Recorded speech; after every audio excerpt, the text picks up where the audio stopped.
I guess my European viewers would probably know from the introduction that I'm traveling to Gibraltar this time, but please forgive me for not being able to film one of the most breathtaking and treacherous landing in the world.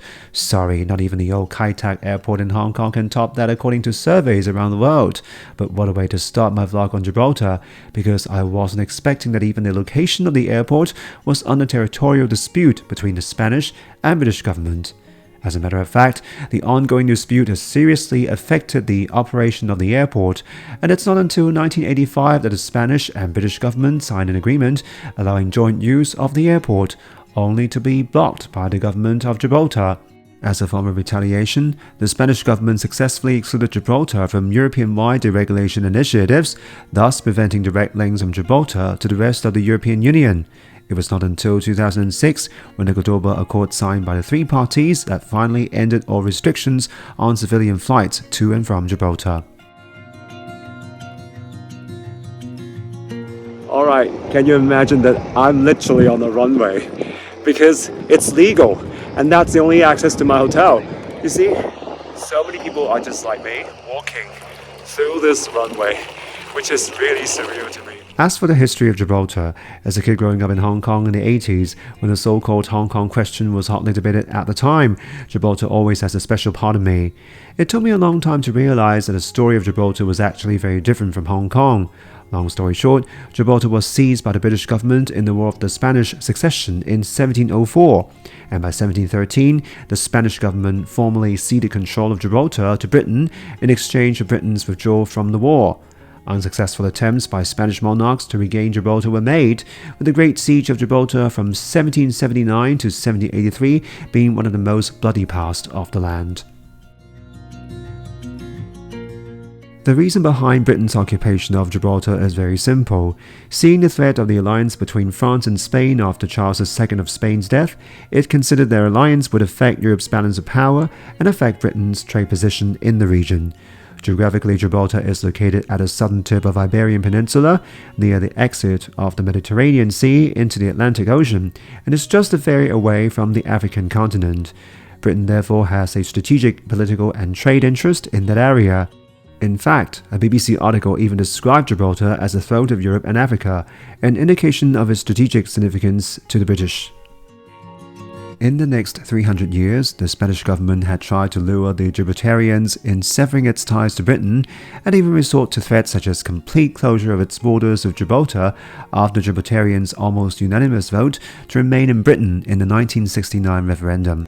This has only fueled Gibraltarians' mistrust of Spain until the present day. Even though the social and economic links between Spain and Gibraltar remain very close, Britain's undying support of this place is reciprocated by the Gibraltarians' love of the country.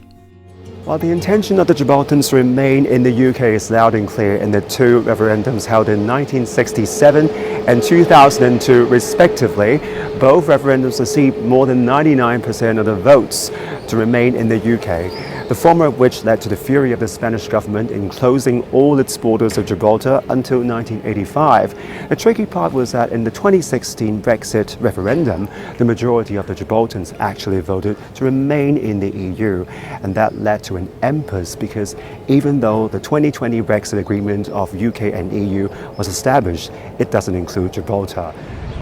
That said, the fact that Gibraltar remains a member of the Schengen Agreement and the fact that the Spanish government are actually responsible for managing the Schengen Agreement status with the Gibraltar government, this means that the Gibraltarians are actually enjoying a closer relationship with the Spain government, which is quite intriguing given the intense relationship between the two parties in the past couple of decades.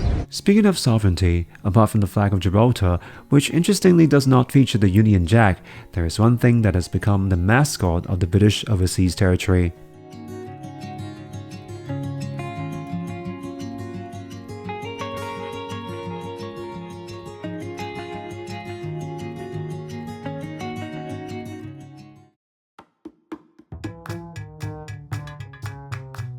Yes, the apes who live on the top of the rocks. There has always been a myth that if the monkeys living here become extinct, Spain will finally take over Gibraltar. These apes are known to be aggressive and will snatch anything from the tourists, including glasses and any plastic bags that they believe to have food inside, and I was warned by my colleagues that I shall not come close to them when I visit the rock.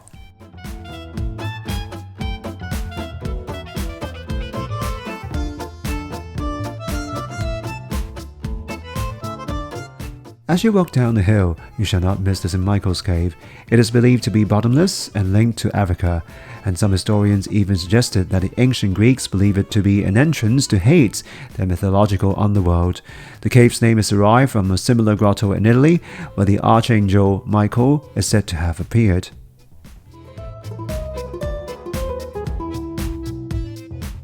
Needless to say, the cave has played a significant role in the war that affected Gibraltar, from the above-mentioned War of the Spanish Succession to World War II. At present, the cave has been converted to an auditorium, and as you can see and hear from these clips, it is a perfect place for various performances.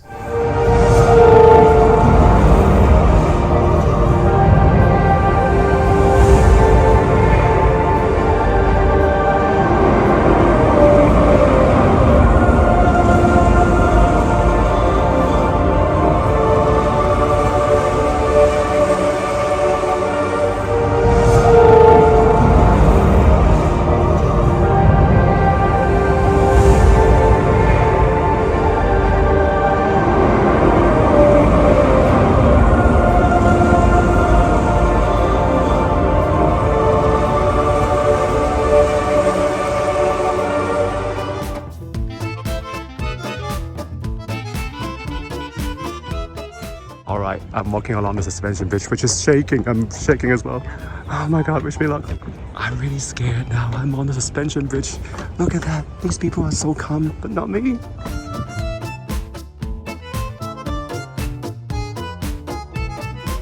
Alright, now that I have finally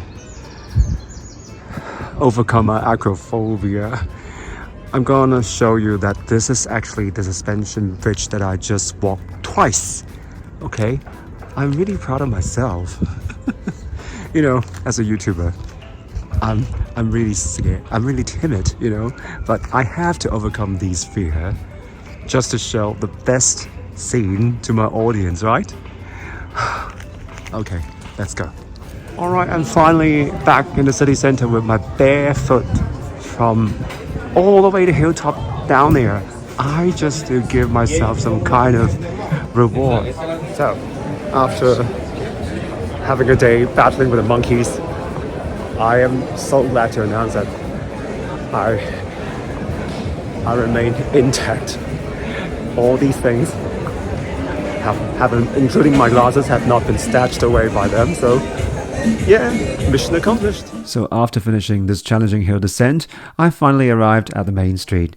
This is Gibraltar's main commercial and shopping district. In particular, it is one of the most popular places for shoppers of duty-free tobacco and alcohol. Apart from shops, it is also one of the oldest cafes in Gibraltar, the Secarellos. Just look at this beautifully made coffee, as they remain a renowned coffee roasting wholesale and distribution company. Also, there are lots of cafes on the street. I have to say Gibraltarian cuisine was not very impressive, but as most of them are serving comfort food like fish and chips and apple pie, you will not be disappointed if you just want to gain weight. Speaking of Gibraltar's trade, it is interesting to note that Gibraltar actually had its own currency, a Gibraltar pound, and it's on parity with the British pound. That said, you can also use British pound or euros in most of Gibraltar's shops. Gibraltar also had a separate taxation jurisdiction from Britain, the former of which has no inheritance tax or capital gains tax. With casino also in operation, Gibraltar has been another hotspot for the rich and famous. It's only until recently that it has been removed from the grey list of the Financial Action Task Force, an international organization monitoring the act of money laundering. And finally, with such an iconic location and mild climate, where else am I taking you to? The beaches, of course, the first of which is the Catalan Bay, which is located on the eastern side of the rock.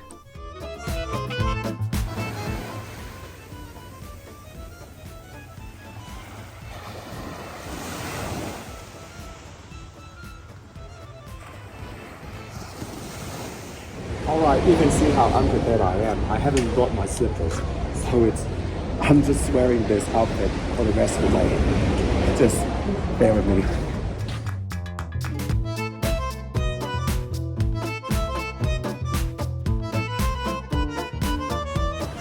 This is actually my first beach experience since I arrived in the UK, so I really treasure this chance to have this really beautiful, not man-made ones, but I know the sand is not directly from here because it's been washed away, so they bring all those sands from France to have this beautiful sands behind me.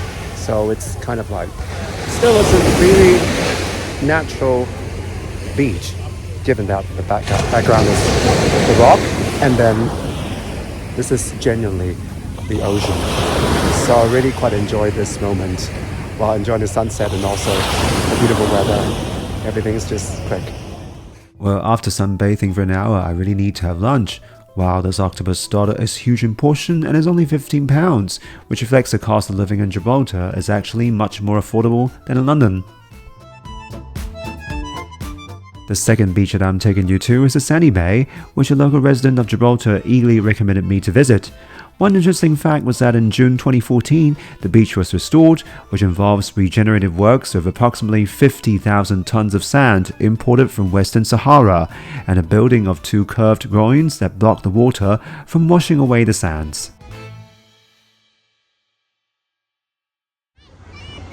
This is supposedly, I don't think it's a villas, but just the houses located here. I'm not sure if they are hotels actually, but there's only one bar over there. But there's much more people here sunbathing and swimming, and look at that. I'm very tempted to go there, but there are too many people there. So I'll just watch here.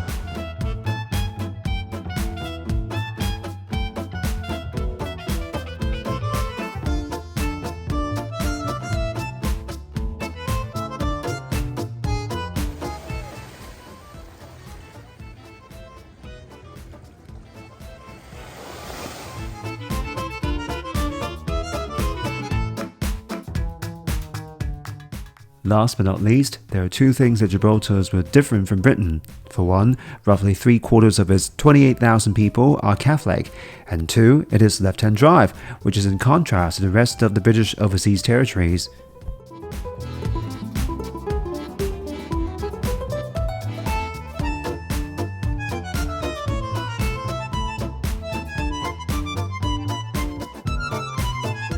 Well, having spent a few days in Gibraltar, I do think that this is not Monaco. You just don't have the incentive to travel to this place again because everything, I have to say, it's a little bit boring. Like the rock, the cave, you can't go there twice or thrice because it's just repetitive. You have seen everything in one go. And but having said that, I have to say this is actually a good place for my retirement, especially when I've got the passport in maybe 5 or 6 years time, because there's one thing that's really attractive, and that's the price. The cost of living is much better than London. Imagine a meal would definitely cost you about 20 or 30 pounds if you want to eat outside in London. Here, if you pay £50, you can have a 4-course meal. And everything else is so cheap, but the most important thing is the building behind me. That's called the Marina Bay. It starts from £200,000, and it's just unthinkable that you can buy a flat with similar price in London. But you may argue, why can't I go to Edinburgh or places like Birmingham if I really want some cheap properties?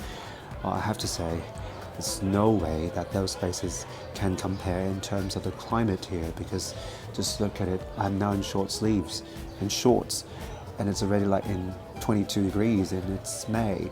But when you look at London, it's still 10 or 12 degrees, and it will be even colder in those places like Wales, Scotland, etc. Plus, I got to have free medical insurance and medical treatment here. Maybe in a worse scenario, they might have helicopter transport to Spain, which is behind me. And other than that, I don't see any detrimental effect of staying in this beautiful place. So I really have to think about it when I got the passport, and when I consider my retirement life, this is a really good place.